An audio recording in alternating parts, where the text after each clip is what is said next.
could you do me a favor and take his training collar off, please? You'll notice that Milo's collar is large enough that she just grabs hold of it and slides it over his head, okay? These collars, this is called a prong collar, it's called a pinch collar, and it is also one of those things that you can be walking out through the neighborhood and somebody will look at it and go, oh, you've got a prong collar on your dog, you mean person, it's just horrible. I'm here to tell you there are 98% fewer collar injuries, collar-related injuries with a prong collar than any other kind of market, any other kind of collar on the market, okay? So here's the deal. When a prong collar is on a dog, the appropriate and the humane way for the collar to be on the dog is where it hangs loose, okay? It hangs loose. It isn't tight on the dog so it catches their skin and pinch it. When you connect to the collar, please connect on the swivel side, okay? Not the ring side, because it needs to be a continuous ring for it to work appropriately. And what we do is, you notice when she corrected the dog, it wasn't hard. It was give, pop, give. There's hardly any pressure there at all.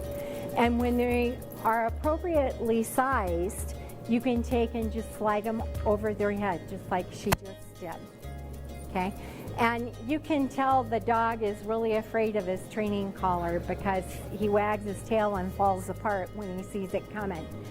So you want to remember, you never leave a training collar on the dog unsupervised, okay? Got it? It is for when you are going for a walk or doing whatever you're doing, but don't leave it on the dog unsupervised. Hold your leash correctly. If you notice, she takes the loop of her leash and she hangs it over her right thumb. She does not take and slide it over her hand. Slide your hand through the loop for me. Anybody want to guess why we don't do that? You can't get away from it if the dog pulls it tight and they can pull you down. You don't want to have an accident. You want to hook it over your thumb so you can turn it loose, okay? You notice he was beginning to whine, so she did another thing that we do with the vinegar and water. Just a right quick squirt on his nose. He gets a little bit of vinegar on his nose. It tastes bad in his mouth. That's an excellent way to use a pump squirt bottle too, and it can be used for a lot of reasons. But we're working on holding the leash right. Loop over the thumb, take the excess up in your right hand, and then your arms hang down, relaxed at your side. I want you to be nice and relaxed when you go for a walk with your dog. If you're feeling tight, something could be wrong. When you pick up your leash with your left hand, your palm should be towards the ground. Put the leash over your thumb and then close your fingers this way. You don't want your arm tight. You want it loose and relaxed. And if your hand is turned around this way, your hand doesn't work very well. Your shoulder doesn't work well, your elbow doesn't work well, and your wrist doesn't work well, okay?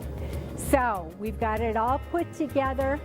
Milo's gonna go for a walk with us, and we're gonna demonstrate body position corrections if Milo gets ahead. Yes, Milo. Okay, and he's not gonna make a mistake. So let's do left about turn.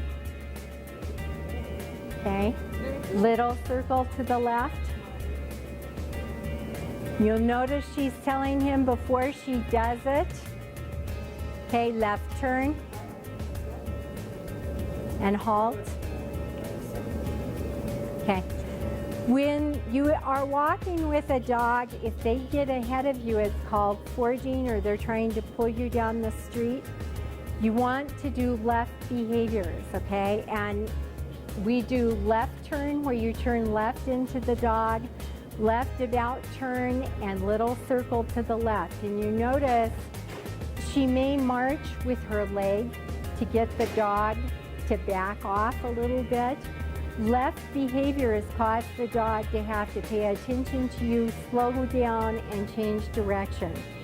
Right behaviors do that too, but if you will start out using left behaviors when you first take Jada home, if you go for a walk and she's getting ahead of you, you've only got 5,278 jerks in her neck until you have to change what you are doing. So let's use a body position correction to show her she needs to focus on you and to slow down and not be ahead of you.